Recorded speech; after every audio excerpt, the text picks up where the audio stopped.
Bonsoir et bienvenue sur Ultima Werba, la chaîne du jeu de rôle, de l'éloquence et des danses étranges. J'espère que vous allez bien. J'ai perdu mon cardio, hein. 30 secondes de danse et il n'y a plus personne. En tout cas, bienvenue à vous tous ce soir, soir exceptionnel. C'est pour ça que je suis sapé de façon aussi étrange. Mais je vais vous expliquer. Calme-toi bien, toi. C'est moi qui décide quand tu démarres et comment tu démarres. Ce soir, on va surtout s'intéresser au lore et notamment à la genèse du monde. Voilà, comment les clans ont été créés, fondés, etc. Ça fonctionne aussi tout à fait pour la toute dernière édition qui est parue chez Edge, la 5e. Parce que vous pouvez jouer depuis la 4e au moins. Je sais pas si le parti pris est le même sur la 5e, mais il me semble que oui. À n'importe quelle époque. Et très très sincèrement, j'espère que ceux qui auront vu l'émission et qui seront chauds pour se lancer sur ce jeu, eh ben, choisiront de commencer à l'époque dont on va parler ce soir. Parce que pour moi, c'est clairement la meilleure pour commencer. Vous allez avoir tout un tas de choses à faire découvrir en jeu, un univers qui va bouger autour, et c'est vraiment dommage, je trouve, de passer à côté. Bonsoir Atsukoi, bienvenue à toi, j'espère que tu vas bien. Thorfin, encore un habitué, mais il n'y a que du beau monde ce soir. Roland, salut à toi. Hey Roland, est-ce que tu as vu mon nœud Yaido de toute beauté? Je regrette déjà de me lever parce que je vais rerouler sur mon Hakama. Je l'ai pas fait depuis 10 ans. Bon, faut pas le regarder de trop près, mais il fait quand même illusion. Alors, déjà, pourquoi est-ce que j'ai commencé avec le peuple migrateur? Parce que le lien se fait pas forcément tout de suite. Je vais vous trouver une petite musique d'ailleurs. Le lien se fait pas forcément tout de suite avec L5K. Mais nous qui étions de vrais béotiens, pour utiliser un joli mot, qui ne connaissions rien au Japon, qui découvrions ce jeu, on avait 18 ans. Enfin, en tout cas, moi j'avais 18 ans. Notre ami Anoxar n'en avait que 16 à ce moment-là. Ça nous rajeunit pas. On trouvait que ça marchait. Et pour le coup, il y a une musique que j'ai gardée. Alors, le peuple migrateur, c'est la musique de nos auberges et salons de thé. Une musique qui s'appelle Le Retour des grues.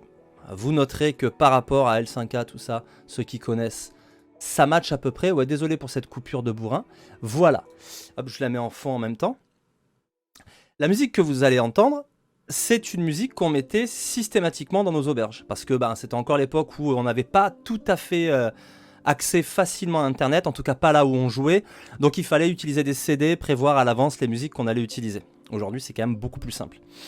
Et celle-ci, c'était un peu le thème de l'auberge ou du salon de thé, quoi. Donc, on est resté très attaché à cette BO, même si aujourd'hui, qu'on est beaucoup plus renseigné sur le Japon, ça peut paraître un peu bizarre, quoi. Mais mais voilà, nous, c'était un peu notre univers, et c'est ça que j'avais envie de partager avec vous. Et pourquoi L5K ? Ceux qui connaissent la chaîne, ils savent, c'est mon jeu préféré. On a d'ailleurs fait une espèce de match avec 250 jeux qu'on s'était amusé à classer. La musique est peut-être un peu forte. Et en fait, même s'il y a que 5 jeux que j'aime énormément, parmi tous ceux auxquels j'ai joué, L5K a fini par arriver premier, quoi. Et du coup, on a...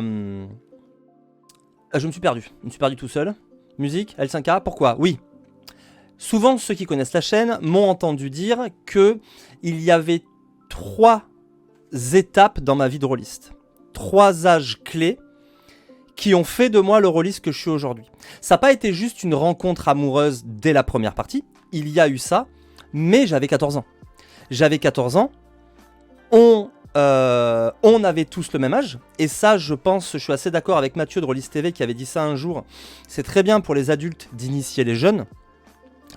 Mais le jeu de rôle, ce qui nous a séduit, c'est la liberté absolue. Et comme le maître des jeux avait le même âge que nous, on pouvait tout se permettre, parce qu'on était entre copains. Et il n'y avait pas de parents pour nous dire on y va mollo sur les gros mots, on y va mollo sur tous les actes répréhensibles par la loi. Et nous, c'est justement ça qui nous plaisait. On était dans un monde où on pouvait tout faire. C'est comme quand t'es gamin, que tu découvres GTA dans le dos de tes parents et que tu t'amuses à faire tout ce qu'il faut pour avoir le plus vite possible les 5 étoiles. Les 5 étoiles dans GTA. Donc nous, c'est cette liberté extrême en fait, enfin moi en tout cas, qui m'avait vraiment passionné. Et au début, j'avais tendance à faire dérailler, le scénario, à tuer le mec qui nous filait la quête, juste parce que c'était hyper excitant d'enfin avoir un jeu qui me permettait de sortir du cadre, contrairement aux jeux vidéo qui me permettaient que le tableau que j'avais en face de moi. Et du coup, ça, c'était déjà la première chose. Mais le RP avait pas trop sa place, autant vous le dire. Même si, petit à petit, on a grandi, on a commencé à vouloir jouer un peu plus sérieusement. À 16 ans, je rencontre Cyanophilos, que vous avez vu plusieurs fois sur le chat, qui me fait jouer à Rêve de Dragon, sauf que Cyanophilos, il a 17 ans de plus que moi. Il est prof de français alors que je suis encore lycéen. C'est pas mon prof d'ailleurs, il est dans un autre bahut. On se rencontre par le biais d'une association de jeux de rôle, justement. Et lui, en tant que prof, il vient voir un peu ce que font les jeunes s'ils font pas n'importe quoi. Voilà. Et il nous propose du Rêve de Dragon. Je suis l'un des premiers à accepter, à faire les devoirs qu'il nous donne, parce que malin le prof de français, il nous file des devoirs, il fallait écrire des trucs et tout, le portrait du personnage, un peu de bac, etc. Et il me fait une partie où il joue les voix des PNJ, il a des attitudes, des poses, etc. Il me fait des descriptions. Je suis comme un fou, je suis au cinéma. Au point que je ne vois même pas l'heure passer au sens propre et que je me fais flinguer par mon père parce que pour lui l'heure c'est l'heure et je suis arrivé avec 1 heure de retard. Genre je regarde ma montre, il est 20h, j'aurais dû être à 19h tapant de chez moi. Je craignais énormément mon père, mais donc c'est pour vous dire que j'avais toujours l'œil sur la montre. Et là, un warp temporel, je n'ai pas compris ce qui s'était passé. Et attention, Psychopanda, il se basait pas sur du JDR. Moi, j'ai fait un peu, quand j'étais prof de français, j'ai fait quelques cours de grammaire où il fallait répondre à des questions de grammaire pour réussir ou rater ses actions. Et je les faisais jouer comme ça, un petit JDR, tout en restant dans le... Merci beaucoup. Merci, allez là, qu'est-ce qu'il y a ? 15 mois d'abonnement, quoi, depuis le début. Je sais même pas comment tu peux faire que 14 mois consécutifs, parce que... Et donc, deuxième rencontre, le RP, quoi. Je me dis, mais qu'est-ce que c'est que ce MJ ? Qu'est-ce que je viens de vivre, en fait ? Tout d'un coup, il y a un film qui s'est déroulé dans ma tête. Quand je faisais un pas, je voyais la poussière du chemin venir vers moi. Les couleurs, c'était dingue. C'était de la HD avant l'heure, quoi. Et donc ça, c'est deuxième rencontre. Et là, je me dis, mais ok, mais c'est comme ça que je veux jouer. Et surtout, c'est comme ça que je veux masteriser maintenant. Donc je travaille mes voix, etc. Quand j'arriverai à la fac, je vais faire du théâtre pour ça. Le gars pas obsédé, tu vois. Je peux pas faire du théâtre pour le théâtre. Ça m'intéressait, bien sûr. Mais je suis d'abord allé au théâtre pour améliorer mon RP. Et 18 ans. 18 ans, c'est l'euphorie. Je viens d'avoir mon bac. Nous sommes à l'été 2000. Et tous les copains qui sont un peu plus jeunes reprennent les cours. Nous sommes au mois de septembre. Et mon copain Rémi, à cette époque, me dit « On va essayer L5A ». Je connaissais de nom. Je m'en étais tenu très éloigné parce que j'étais fan de Bruce Lee, de Jean-Claude Van Damme et tout quand j'étais ado. Mais là, j'avais encore ce côté, vers 16-17 ans, j'avais ce côté je suis un grand maintenant. Je vais pas me re-intéresser aux arts martiaux et aux trucs qui me faisaient triper quand j'étais gamin. Donc j'ai un peu repoussé bêtement le truc. Et là, à 18 ans, comme bon, je commence à avoir mûri un peu, je dis allez, vas-y, on teste. Il me présente l'univers, ça me chauffe déjà bien. Il me fait jouer et là, pareil, deuxième épiphanie, mon cerveau explose. Tout me va. Le système, j'adore la logique des enchères et tout, on en parlera un peu du système. Le lore avec ces PNJ qui existent et on n'avait pas trop l'habitude de ça. Mis à part Dark Vador ou le Baron Meliadus dans Hawkmoon, on n'avait pas ce jeu de rôle qui n'est rien d'autre qu'un jeu de rôle et un jeu de cartes, mais ça on l'a découvert un peu plus tard, et qui a des gros personnages comme ça, avec des clans, et dans ce clan, il y a un chef, et on voit passer le chef de loin, il y a un empereur, on rencontre même l'empereur, il y a beaucoup de gens qui reprochent, qui disent « Ouais, premier scénar, tu rencontres l'empereur ». Mais c'est hyper important, parce que d'abord, il est logique qu'il soit là vu l'événement, Et puis, ouah, tu le vois de loin, enfin, et tu rentres dans un univers incroyable. Et bref, je tombe amoureux fou de ce jeu, au point, voilà, que je commence à acheter le bouquin de base, et puis les suppléments les uns après les autres. Et je me suis mis à le masteriser, on masterisait comme ça, par échange. Et c'est devenu la folie, c'est-à-dire que j'étais plus rôliste, j'étais L5iste, quoi. Quel clan pour le premier perso? C'était le clan de la grue, Kakita Saidoku, je m'en rappelle.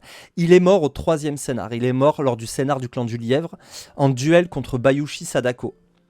Et j'ai monté les enchères jusqu'à 40 de difficulté, uniquement pour le swag en plus, hein, même pas dans les dégâts, rien, juste pour le swag parce que j'étais une grue. J'ai raté mon coup de 2, je crois. J'ai fait 38, un truc comme ça. Là, le MJ frappe et je vois son visage se décomposer. Un disque qui explose, qui réexplose, qui réexplose. Elle m'a coupé la tête nette. Voilà. Et oui, j'ai fait un petit Kakita et ça a été la fin.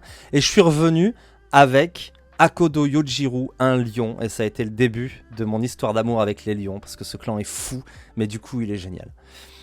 Et c'est l'une des championnes du clan du Scorpion au moment du problème avec le clan du Lièvre. Je vais pas trop en dire parce que ce sera beaucoup d'infos mais no spoil. C'est-à-dire que vraiment tout ce qui est l'évolution du lore, je vais pas trop m'y aventurer pour que vous puissiez vraiment le découvrir et surtout le faire découvrir à vos joueurs. Ça me fait triper. Bah d'ailleurs, tu vois, Psychopanda, que je suis aux couleurs du clan du Scorpion. Mon cœur, sur les 7 clans majeurs, mon cœur balance vraiment entre 4. C'est pour vous dire à quel point j'aime cet univers. Après, il y en a vraiment un légèrement au-dessus. Mais les 3 autres, j'ai du mal à les départager, tant je les trouve stylés et tant je les aime. Mais voilà, donc ça c'est... Et donc pendant un moment, on n'a fait que jouer à L5A. Ce qui est le problème d'Anoxar avec ce jeu, c'est qu'en fait, il nous a expliqué une fois qu'il n'avait pas suivi la course. On était tous à fond. Lui jouait un peu pour être avec nous, mais il n'était pas autant dans le délire. Et du coup, on l'a laissé un peu à la traîne alors que nous on était à fond et c'est un jeu que j'ai jamais quitté, quoi. Après, j'ai eu envie d'autres choses, etc. Mais j'ai vécu des choses fabuleuses. J'ai masterisé plusieurs campagnes, alors qui se sont malheureusement toujours arrêtées au même moment. Mais j'ai eu plusieurs tables, et ce que j'ai trouvé fou, c'est que je ne connaissais rien au Japon au point d'en être sans doute très insultant pour des Japonais parce qu'on mélangeait Chine, Japon, etc. Mais je peux vous garantir qu'au bout de 2 ans d'L5A, déjà lors de ma maîtrise, je me suis aussi inscrit en DU de japonais, donc j'ai fait de la langue japonaise, il ne me reste plus grand chose malheureusement. J'ai fait de la société japonaise, j'ai fait art et histoire du Japon. J'ai fait du kendo, un petit peu d'aikido et beaucoup de kendo. Je suis 2e dan de kendo, alors c'est nettement moins que Roland qui est parmi nous ce soir et avec qui j'ai pratiqué le kendo, qui lui est 5e dan. OMG. Enfin voilà, je me suis intéressé à la cérémonie du thé, je me suis intéressé... Et c'est fou, c'est que j'ai transmis... Ah, pas encore 5e, pardon, tu as le 4e, tu vas tenter le 5e si mes souvenirs sont bons, effectivement. Désolé pour cette imprécision. En avril, mec, tu me le rappelleras, hein, qu'on aille mettre un cierge à la bonne mère.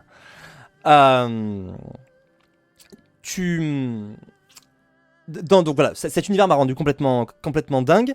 Et quand j'ai créé une table, j'étais tellement passionné que j'ai eu la joie, et c'est ce que j'aimerais faire ce soir, d'être ultra contagieux. C'est-à-dire que les 5 mecs qui sont venus à cette table sont devenus fous. Il y en a un qui s'est mis au Yaido. J'ai un copain qui s'est mis au Go, aujourd'hui il est 1er dan de Go. Il y en a un, en plus il était hyper grand, hyper balèze. On aurait dit un gros viking. Il s'est mis aux origami, c'est trop mignon. Enfin voilà, tous les gens qui sont venus jouer à L5A avec moi sont tombés dans la Japa, je sais pas comment on dit, la Japa manie, etc. Et pas par le manga. Et on a découvert quelques années après qu'il y avait une folie autour du Japon à cause des mangas. Alors que nous, on n'était pas du tout manga. C'était par notre 1er dan de Go, dan amateur. Je crois pas, non. Non, je crois pas. Après, là, je suis pas assez... pour le coup, moi, le Go, ça m'a jamais intéressé, c'est comme les échecs. Je suis beaucoup trop impatient pour jouer à ce genre de jeu. Et du coup, je joue très mal parce que il me faut de l'action, il faut que ça bouge. Et du coup, quand il faut que je reste 10 minutes à réfléchir, en fait, j'en ai marre. Voilà, ça bouge pas assez. Du coup, je suis très très mauvais à ces jeux parce que j'ai pas la patience requise. Enfin voilà, donc on s'est tous passionnés pour le Japon, pour sa culture, et on a mis un peu plus de Japon dans L5K. Donc, quand j'entends des gens dire ouais, enfin, L5K c'est le Japon, eh ben on s'en fout. C'est d'abord, moi j'ai l'impression que c'est quand même beaucoup plus proche du Japon que d'autres choses. Il y a d'autres inspirations, la Chine, la Mongolie, mais c'est quand même très japonais. Mais c'est vrai que c'est un Japon caricatural et sauce américaine. Mais pour le coup, ça a le mérite, et c'est un peu ce que j'espère voir naître avec notamment le Cameroun, c'est que on s'intéresse au jeu, la caricature nous rend cette culture accessible, et tout d'un coup, bah, comme on aime, on a envie de creuser pour connaître le vrai truc. Donc c'est une passerelle incroyable vers la culture japonaise. Je connais peu de fans d'L5K qui ne sont pas intéressés à la culture japonaise et qui ont pu se rendre compte qu'il y avait des grosses différences, etc. Mais qu'ils avaient découvert des trucs intéressants. Moi, par exemple, j'ai vécu une expérience folle. J'ai fait un duel en démonstration Kendo contre Naginata. Naginata, je savais ce que c'était grâce à L5K, hein, clairement. C'était pas facile d'ailleurs comme combat, mais je me suis pas trop mal débrouillé. Après, le gars avait un niveau de Naginata inférieur à mon niveau de Kendo. Mais quand même, la longe, etc., le fait qu'on puisse frapper les jambes, il y avait beaucoup de choses à prendre en compte. Mais donc voilà, donc j'ai fait ce combat. En fait, j'ai changé de garde, je me suis mis en Jodan, donc la garde au-dessus de la tête.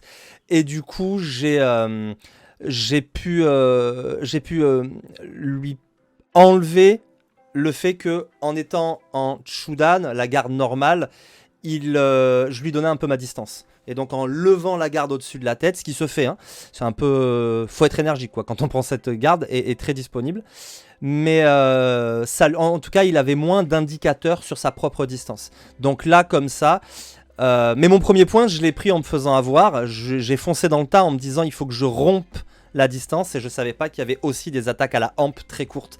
Donc en fait, tu gères toutes les distances au Naginata, et c'est très intéressant. Mais waouh, avec un katana, c'est pas évident de... C'est pas évident de gérer ça. Mais j'ai quand même réussi à mettre un point une fois après que j'ai vu comment il se déplaçait, comment il utilisait son truc. Bref, grosse introduction.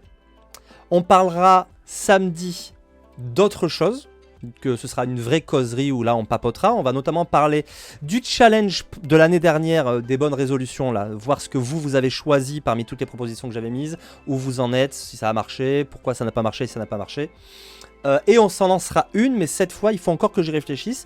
Quelque chose qui sera bon pour nous tous, et peut-être même pour ce monde, si peut-être on pourra le rendre un tout petit peu meilleur en faisant un truc un peu chouette pour les gens autour de nous. Je vais réfléchir, quelque chose de très peu coûteux, mais qu'on fera peut-être tous les jours ou toutes les semaines, et qu'on fait tous ensemble. Cette fois-ci, ce sera la même chose. Mais il faut que j'y réfléchisse, et on se retrouve après sur Discord pour en parler dans le truc du challenge, en se disant, allez, qui le fait? Et puis on fera un petit bilan, je sais pas, une fois par mois, vite fait dans les causeries, en disant, est-ce que c'est bon, est-ce que vous l'avez fait, tout ça, tout ça.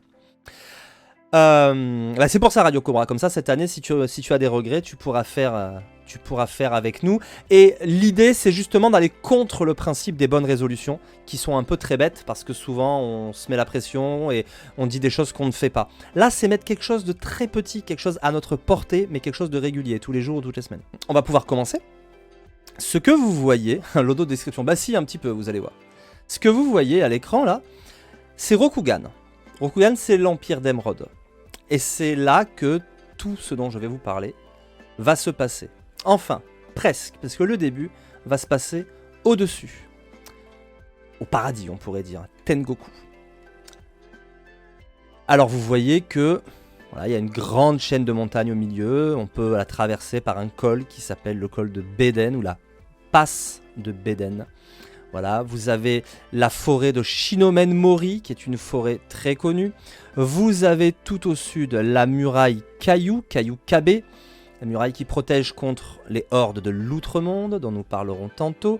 Les îles qui appartiennent à un clan mineur, au moment où on parle là en tout cas, le clan de la Menthe. Et puis après, vous voyez des petits mon, des petits logos, comme l'équivalent de nos blasons, enfin de nos armes, nos armoiries, pour chacun des clans, mais ça on ne va pas s'y intéresser tout de suite. Et là-haut vous avez la forêt qui sera plus tard celle du clan du Phénix. Bref, au commencement était dans le ciel Dame Amaterasu, la déesse soleil, et seigneur Onotangu, le dieu lune. On ne peut pas dire qu'il filait le parfait amour. Seigneur Onotangu avait un goût très prononcé pour le saké. Et son excessive consommation a rendu notre Seigneur pour le moins ivre. Et au-delà de l'ivresse, ça l'a même rendu fou. Au point que chaque fois que Ante ça va venir, que Onotangu, le Seigneur Lune, et Dame Amaterasu, la déesse Soleil, avaient un enfant, eh bien le Seigneur Onotangu le dévorait. Ça nous rappelle évidemment quelque chose. Ça nous rappelle ce bon vieux Cronos, père de Zeus et de tous les dieux de l'Olympe, qui dévorait ses enfants lorsqu'ils naissaient. Donc l'inspiration, hein, elle vient clairement de là. Le dernier à naître, c'est Hante. Hante, sa mère cherche un moyen de le protéger. Et avant d'accoucher, elle va servir un saké à son... Elle va servir un saké à son époux. Un saké empoisonné. Alors Bruno, je sais pas si t'as l'orthographe à chaque fois, mais si tu veux, tu peux... En fait, c'est Hantei, hein, mais en japonais, E-I, c'est juste un E long. Donc c'est pour ça qu'on dit Hante. Mais bon, voilà, hein, Hante. Et donc, elle met un poison dans ce saké, ou en tout cas, de quoi le faire dormir. Et de fait, le Seigneur Lune s'endort. Et il s'endort longtemps, car le temps des dieux n'est pas le temps des hommes. Pendant ce temps, Dame Amaterasu, bien volontiers, Evinrude, Bruno, voilà, vous partagez la tâche sans problème. Pendant ce Onotangu, il y a 2 N. Voilà, parce que le but du jeu, c'est juste que les gens... C'est pas Hantedi Luvien. Si, c'est lui-même. Alors, commence pas à mélanger les lores. Hein. Ça y est, je les vois là, les élèves au fond de la classe qui commencent à faire des blagues. Donc le Seigneur Onotangu s'endort. Hante naît.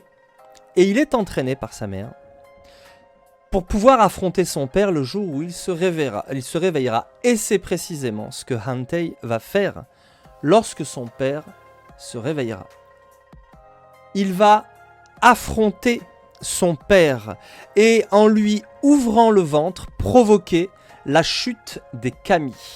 Les kami, ce sont les dieux, ce sont ses frères et sœurs qui tomberont du ciel lors du combat qui oppose Hante à son père, le Seigneur Lune, Onotangu.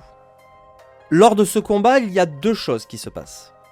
La première, c'est qu'au sang d'Onotangu se mêlent les larmes de Dame Amaterasu, qui pleure de voir son fils affronter son époux. Ces larmes et ce sang tombent sur la terre et donnent les humains. Création poétique, le sang de la lune et les larmes du soleil. C'est très beau, très très beau. Ah, je suis déjà fan. Nos kami, nos dieux, tombent sur la terre. Hante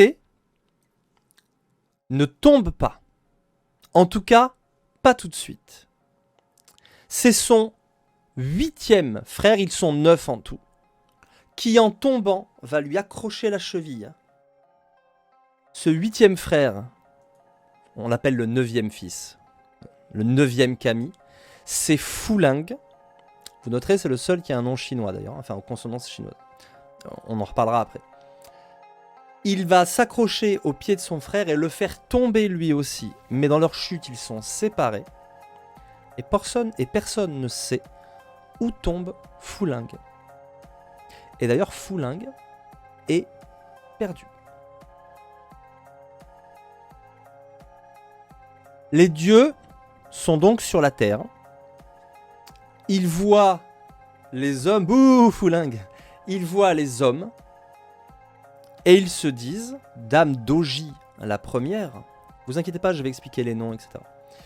Il faut impérativement que nous prenions en charge ces hommes pour les guider. Pour ne pas faire n'importe quoi, il faut que ces humains soient guidés par les dieux. Hante acquiesce et dit « Mais pour cela, il faut choisir lequel d'entre nous gouvernera sur tous les autres.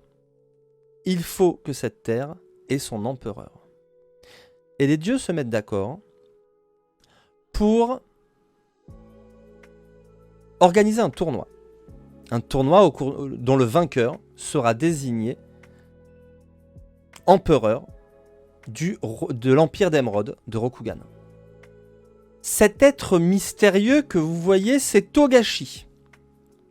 Lorsqu'il entend parler de ce tournoi, il se retire en disant « Je ne participerai pas à un tournoi auquel je sais que je ne gagnerai pas. » Et il s'en va dans sa montagne pour méditer. Togashi est déjà un être fort mystérieux parmi ses frères et sœurs. Ida, grosse brute, la force herculéenne incarnée. Il a une force à soulever des rochers monstrueux. Enfin voilà, c'est l'incarnation de la force. Ida. Lui, faut se battre, pas de problème. Il est un petit peu trop confiant sur sa force. Et lorsqu'il affronte sa sœur, sa jeune sœur naïve, la très jolie et très gentille dame Shinjo, eh bien il se fait avoir. Il se fait avoir parce que... il se fait avoir, on verra après pour ces noms-là, ne t'inquiète pas Bruno, justement ça viendra, les histoires de clans, tout ça, mais on fait les choses dans l'ordre. Pas de spoil. Dame Shinjo, c'est la vivacité d'esprit, c'est l'agilité, et c'est une curiosité folle. Elle veut voir le monde, elle veut... Merci infiniment pour ton lourd sub, la piscine du voisin. D'ailleurs, j'en profite, je vois des subs. Ce soir, lâchez-vous. J'ai passé la journée à vous préparer ça, à vous faire un truc joli, bien agréable. Du coup, c'est une journée de boulot que j'ai perdue. Donc, si vous voulez lâcher des subs, j'en gratte pas souvent, mais ce soir, faites-vous plaisir. Shinjo, elle profite de la confiance de son frère. Son frère, il compte sur sa force brute. Il est sûr de terrasser sa sœur. Résultat, il perd.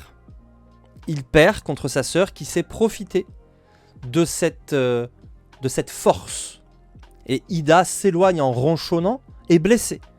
Il pense... En fait, il se pense faible. Mais nous reviendrons sur lui plus tard. Pour l'instant, Dame Shinjo a gagné. Elle va affronter son frère, Bayushi. Bayushi gagne les 2 premiers points de leur tournoi de façon incroyable, avec une aisance déconcertante. Shinjo sait qu'il triche. Elle le voit.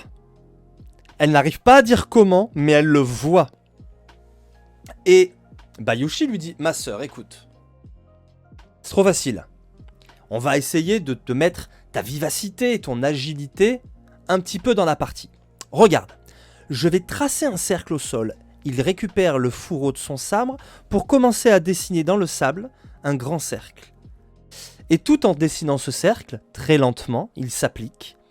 Le premier de nous deux qui sortira de ce cercle aura perdu, même si c'est moi alors que je n'ai pas marqué un seul point.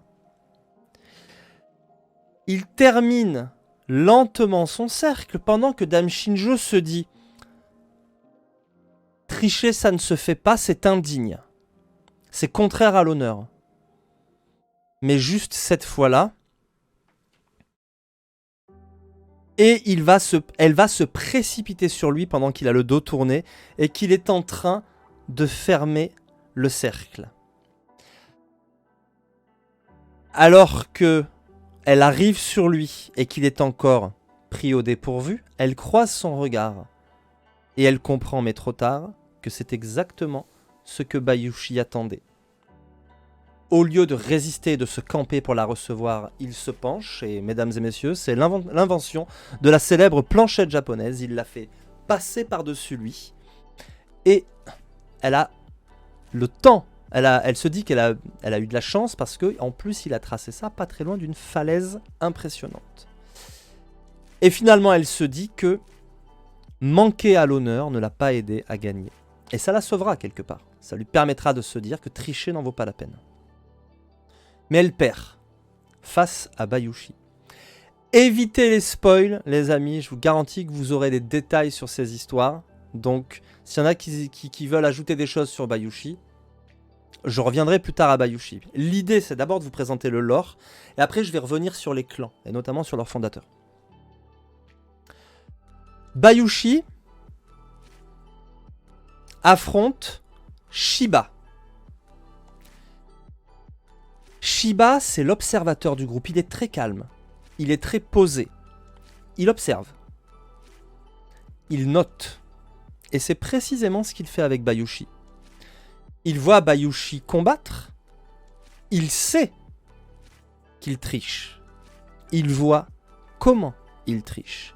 Et il a tellement observé, tellement décortiqué, que systématiquement, lorsque Bayushi tente une tricherie, tente quelque chose, Shiba le perce à jour. Merci infiniment, Karasu. Merci infiniment pour ce sub. Merci beaucoup. Et c'est ainsi que Bayushi est défait par son frère Shiba, l'observateur, qui aura su retourner toutes les techniques de son frère contre lui-même. Shiba affrontera Dame Doji. Dame Doji est celle qui civilisera le monde. C'est la beauté incarnée, même si cette illustration, j'en suis pas très fan, mais bon, peu importe, ça vous permet au moins d'avoir des couleurs et des images pour vous appuyer un peu. Faut pas les prendre pour des illustrations pures et dures. Dame Doji, elle est très élégante. Et c'est elle qui raffine. Merci beaucoup, Kalo. Des bisous, merci infiniment. Merci Sigrid, pardon, merci Sigrid. Voilà. Bon, Kalo, merci d'être là, hein, mais merci beaucoup Sigrid pour cet abonnement offert. Dame Doji se dit, je maîtrise le sabre, mieux que lui, parce que je l'ai codifié. Mais, je sais que chaque chose que je ferai, il l'aura suffisamment observé pour la retourner contre moi. Donc elle ne fait rien. Elle attend.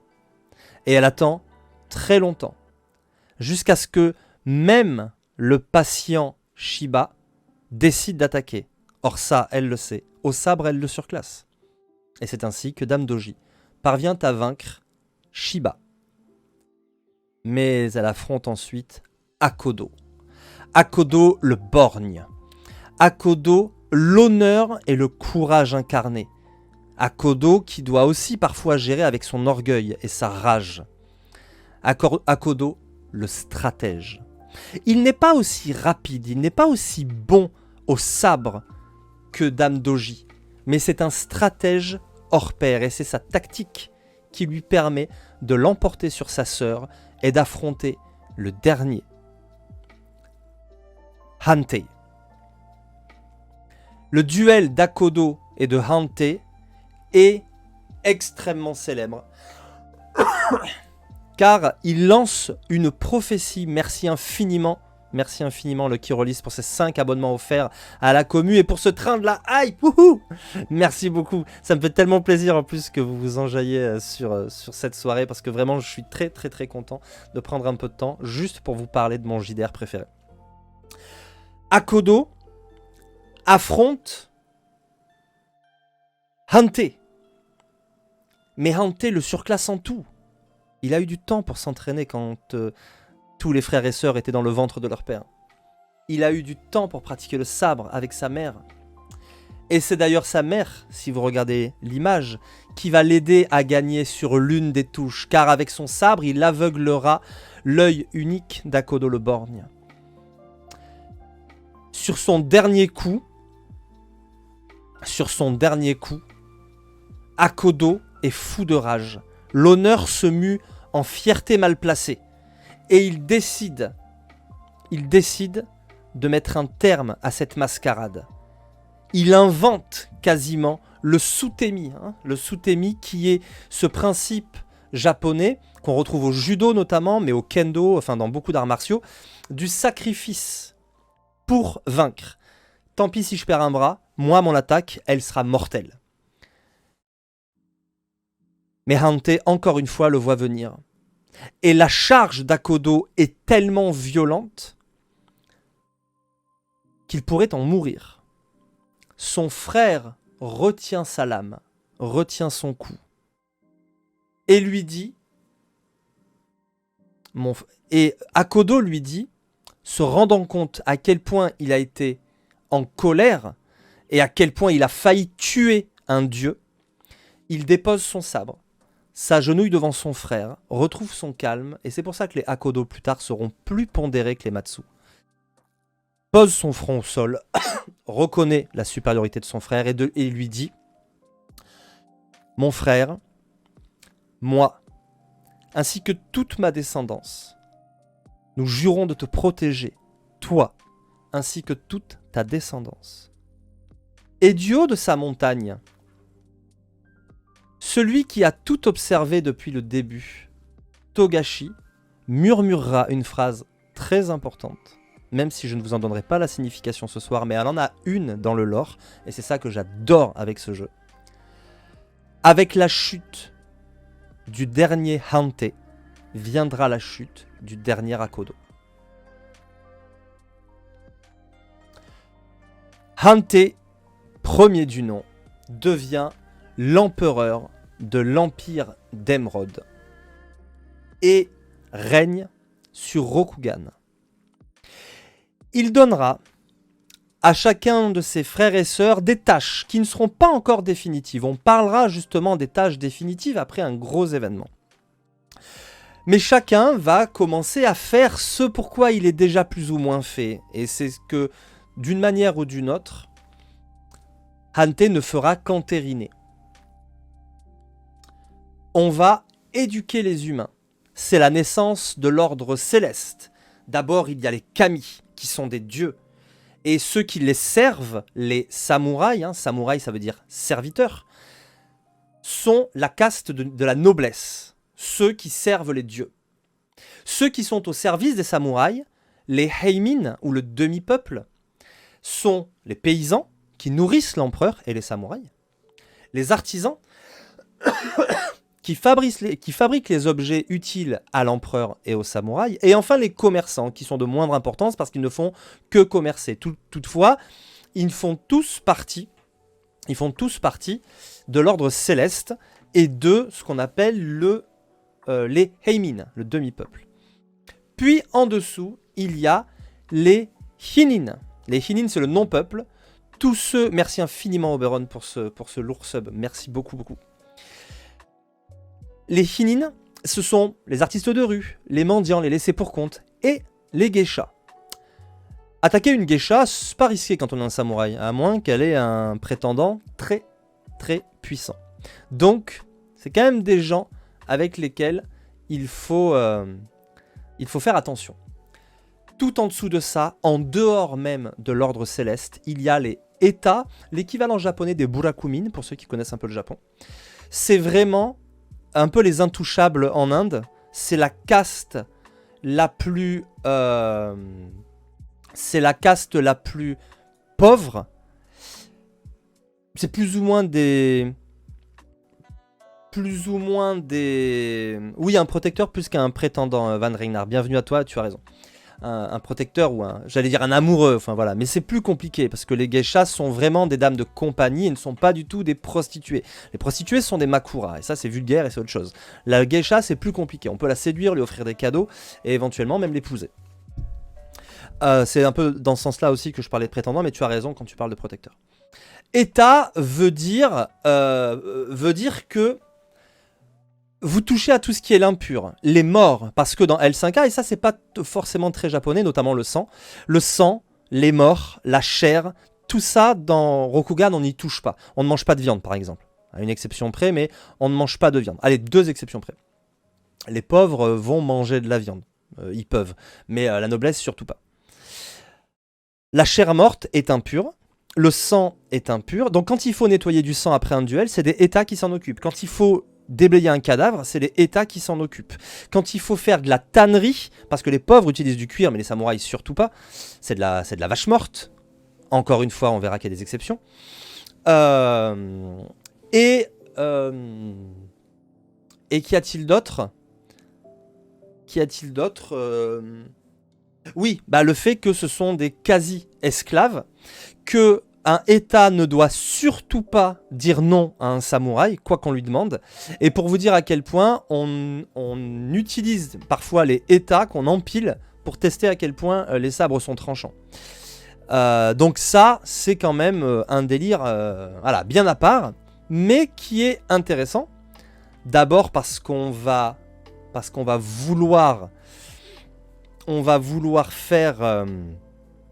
souvent les joueurs vont avoir tendance à vouloir venir en aide à ces gens quand ils sont menacés, mais du coup ils s'opposent à l'ordre céleste.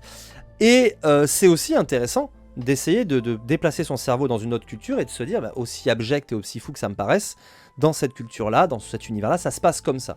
Donc il faut que j'essaie de me mettre, si je veux bien jouer mon perso, notamment un lion, des gens pour qui l'ordre céleste est très important, bah, il faut que je sois pas cruel pour rien, mais néanmoins il faut que je fasse respecter l'ordre céleste quand les gens dépassent les bancs. Au milieu de tous ces gens qu'on va voilà, petit à petit éduquer, notamment hein, celle qui joue le plus grand rôle, qui va notamment diffuser les arts, qui va expliquer aux hommes que si on doit faire un duel, c'est par le yaijutsu et c'est pas n'importe comment, et bien c'est Dame Doji. Et pendant qu'on éduque ce monde, il y en a une qui se pose une question. Enfin, qui se pose une question. Elle se la pose malheureusement un peu tard, et c'est Dame Shinjo. Car des créatures horribles surgissent sans qu'on sache d'où elles viennent et ce qu'elles veulent.